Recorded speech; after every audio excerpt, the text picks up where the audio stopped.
Kembali saya Priscilla menjumpai saudara di hari ini.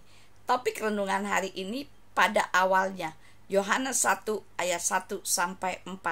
Pada awalnya Elohim menciptakan langit dan bumi. Nah, saudara, semasa muda saya mempunyai planning hidup ingin menjadi pramugari, tetapi gagal, saudara. Kemudian ingin jadi fotomodel, gagal. Ingin jadi apoteker, gagal juga. Karena semua gagal, kemudian saya bingung mau ngapain. Semua cita-cita saya kandas.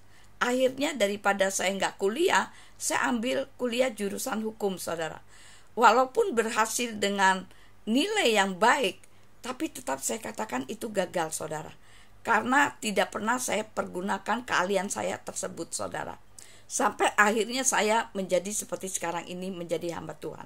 Sebenarnya menjadi hamba Tuhan pun bukan planning dan impian dan bahkan tidak terpikir di otak saya, saudara. Tapi ketika Bapak Yahweh sudah menangkap saya, kemanapun saya pergi, tetap Bapak Yahweh kejar, saudara. Nah, sekarang mari kita melihat dari sisinya Bapak Yahweh. Kenapa Elohim menciptakan langit dan bumi beserta isinya, saudara? Tentu Elohim mempunyai tujuan dalam penciptaan. Karena tidak ada satu hal pun dalam hidup kita terjadi dengan sendirinya, saudara. Semua untuk satu tujuan. Firman Tuhan katakan, sebelum aku mulai bernafas, Engkau telah merencanakan setiap hari hidupku. Setiap hariku tercantum dalam kitab itu.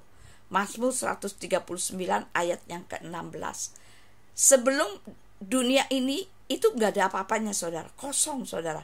Tidak ada bulan, tidak ada bumi, tidak ada cakrawala. Semua ini tidak dapat kita pahami dengan keterbatasan pikiran kita. Dengan kekuasaan Elohim melalui karyanya, dunia yang tadinya kosong menjadi terisi dengan berbagai makhluk hidup, saudara. Seperti pepohonan, bintang, cakrawala, binatang, bulan, matahari, dan lain sebagainya. Nah, kitab Mazmur 19 ayat yang kedua dikatakan bumi menceritakan kemuliaan Elohim, cakrawala memberitakan pekerjaan karyanya. Dalam kitab Yohanes 1 ayat 3 sampai 4, segala sesuatu terjadi melalui Dia, dan tanpa Dia tidak ada satu hal pun yang telah terjadi.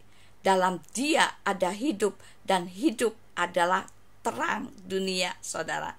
Pada awalnya di sini adalah tegas mengarah kepada suatu permulaan yang nyata, saudara. Kitab suci memahami sejarah sebagai satu garis lurus dengan arah yang ditetapkan oleh Elohim. Bapak Yahweh mempunyai rencana di dalam penciptaan, dan itu telah terwujud, saudara.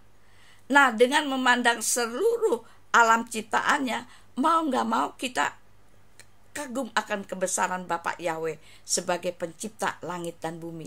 Jadi maksud dari Kejadian 1 ayat yang ke-1 ini adalah menunjukkan kepada kita bahwa titik awal kehidupan di muka bumi ini adalah Bapak Yahweh. Karena Bapak Yahweh lah yang mampu inisiatif untuk menciptakan langit dan bumi. Yohanes 1 ayat 1 dikatakan pada awalnya adalah firman, dan firman itu adalah Elohim. Nah, ini berarti bahwa awal dari segala sesuatu adalah Elohim. Semua diawali dengan Elohim.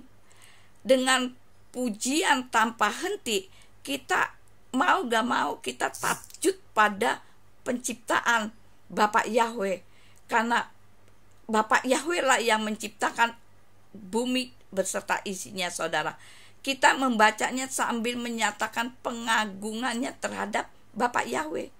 Jadi saudaraku yang terkasih, tidak ada yang dapat menciptakan dunia ini selain Bapak Yahweh. Jadi kita harus bangga karena kita dimiliki oleh Bapak Yahweh. Nah, sekian renungan hari ini. Biar kiranya menjadi berkat dimanapun saudara mendengarkan renungan hari ini. Dan apabila saudara terberkati dengan renungan hari ini, kirim-kirim pada yang lain, sehingga orang lain pun akan menerima berkat melalui renungan hari ini. Tuhan Yesus memberkati. Shalom.